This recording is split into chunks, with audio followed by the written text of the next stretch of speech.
Hello everyone, you're welcome to solve this nice algebra problem, which is 81 raised to power sine squared x plus 81 raised to power cos squared x. This is equal to 30. Now, what is the value of x? And given that x ranges from 0 to 2 pi, ranges from 0 to 2 pi. So 2 pi is the same thing as 360 degrees. So let's provide a solution here. Now, the first thing to do here, we need to recall the trigonometry identity, which states that sine squared x plus cos squared x, this is equal to 1. Now, applying this identity, let's make sine squared x. We can make sine squared x, or rather cos squared x, the subject to the formula. Let's make cos squared x to be the subject to the formula. So we'll have 1 minus sine squared x. So let's substitute from our equation here, 81 raised to power cos squared x. Let's substitute from where we have cos squared x with 1 minus sine squared x. So we have 81 sine squared x plus 81 raised to power 1 minus sine squared x. This is equal to 30. The next step is that we can express 81 as 3 to power 4. Now this implies we have 3 to power 4 multiplied by sine squared x plus 3 to power 4 multiplied by 1 minus sine squared x. This is equal to 30. Now, you find that 3 to power 4 sine squared x, this is in the form of a to power n raised to power m, which we can express as a to power n times m. Applying this exponent identity, then this implies we have 3 to power 4 sine squared x, then plus 3 to power 4 minus 4 sine squared x. This is equal to 30. Now, you can see that we have sine squared x here and sine squared x here. So we can just say let sine squared x be equal to a. Let's substitute where we have sine squared x with a, so that we'll have 3 to power 4a, then plus 3 raised to power 4, subtract. Now here we'll have 4a. This is equal to 30.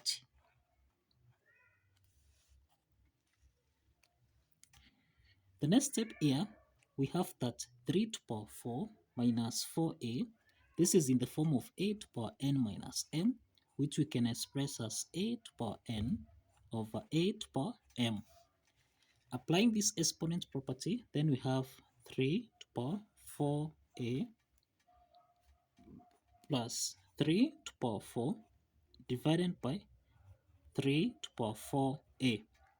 This is equal to 30.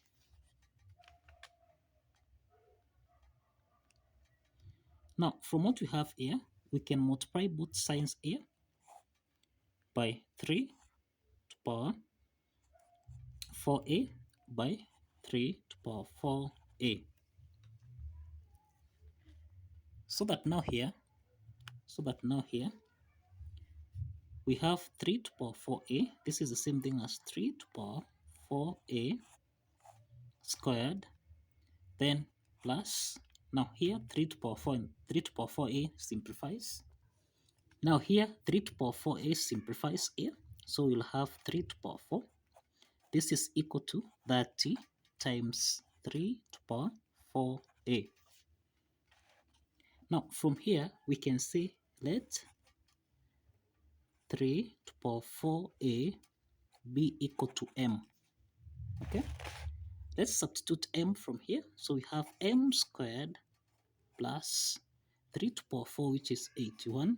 This is equal to 30m. The next step is to take that m on the left hand side so that we have m squared minus 30m then plus 81. This is equal to 0. Now m squared minus 30m plus 81, this is a quadratic equation of the form am squared plus bm plus c. This is equal to 0. Now from what we have here, we can solve this by factorization. We have the product equal to 81, the sum equal to minus 30. So we can get two factors here. If you add those two factors, we have minus 30. If you multiply those factors, we have 81. So we have minus 27 and minus 3. So these are the two factors. So let's substitute these factors back to the equation. We have m squared minus 27m, subtract 3m, then plus 81. This is equal to 0.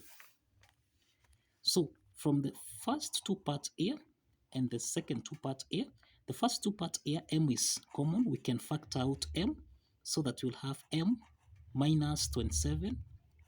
Then subtract 3 here is common. We factor out 3. Into the bracket here we have m minus 27. This is equal to 0. So here we have m minus 3. And here we have m minus 27. So we have two parts here. The first part is m minus 3. This is equal to 0. And the second part is m minus 27. This is equal to 0. So this implies that m1 is equal to 3. And m2 here is equal to 27. Okay? So if you recall here, we insist that let 3 to power 4a be equal to m. If you recall this, then we end at 3 to power 4a. This is equal to m.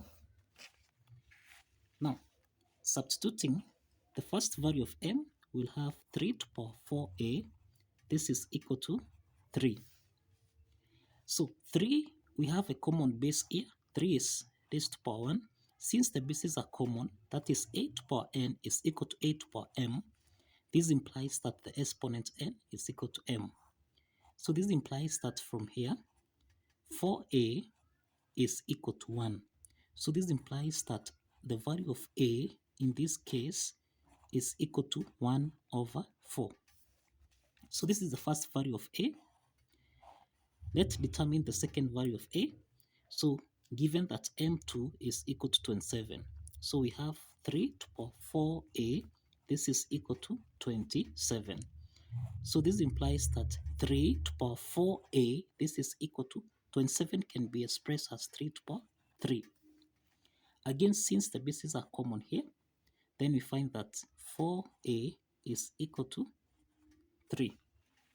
So we divide both signs here by 4 by 4. So this implies that the second value of a is 3 over 4. So now we have the value of a. We have two values of a. Now, again, if you recall here, we insist that let sine squared x be equal to a. Okay? So let's substitute the first value of a, which is we have 1 over 4 and we have 3 over 4. So we have sine squared x. This is equal to now 3 over 4. So to get sine x, we'll have sine x, we'll get the square root, that is plus or minus the square root of 3 over 4. And that implies that sine x is equal to plus or minus square root of 3 over 2. This is the first value of sine x.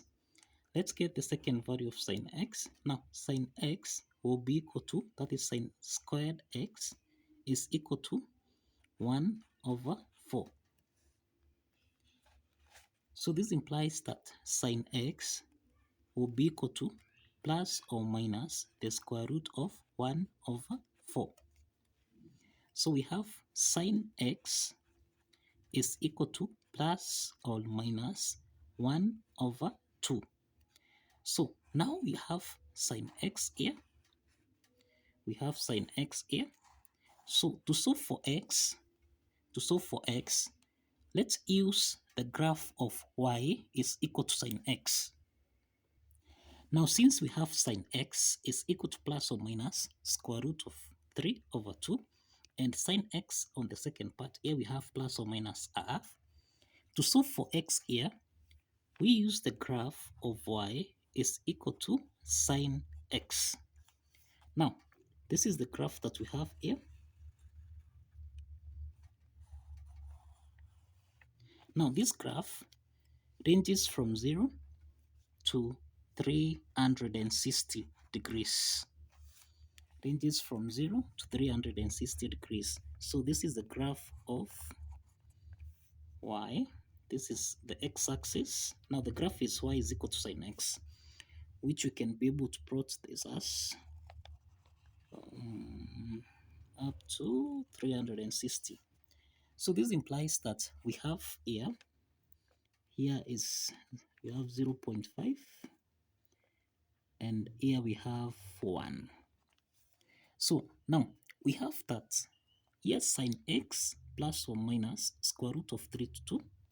So remember here we have here 180 degrees. Now here we have 30 degrees, and we have here 90 degrees. Now, from what we have here, the graph of positive, because here we have two values here, positive 3 over 2. Now, positive square root of 3 over 2. This implies that now, this means that the graph cuts at, now here we have at 60 degrees, and it's also cut here at, this is 120 degrees. So this implies that positive square root of 3 over 2, we have the value of x equal to 60 degrees and 120 degrees. We have negative square root of 3 over 2. This implies that the graph here, cuts at, we have at, this is 240 degrees, and also the graph here cuts at 300 degrees. So we have the second values of x here. It's cut at 240 degrees and 300 degrees. So this is for negative square root of 3 over 2. So these are the solutions for plus or minus square root of 3 over 2. Now let's check here. We have also sine x is equal to plus or minus half. So this implies that the value of x will be equal to, now we have positive 1 over 2, which is 0.5. So we have 0.5 here. This implies that we have that the graph cuts at 30 degrees. We have 30 degrees here. And we have that the graph here also cuts at 150 degrees. We have 150 degrees. We have that for negative half, which is negative 0.5 here. The graph cuts at, now we have the graph here cuts at 210 degrees. We have 210 degrees here. And also we have the graph also cuts at 330. We have also here 330 degrees. This is 210 degrees. So we have 330 degrees. So we have 8 values of x here. We have 8 values of x. So x is the same thing as 60 degrees, 120 degrees, 240 degrees, 300 degrees, 30 degrees here, then 150 degrees, we have 210 degrees here, and 330 degrees. So this is the solution to this algebra problem. So kindly follow the steps, like this video, and subscribe. kindly like and subscribe. See you in the next video.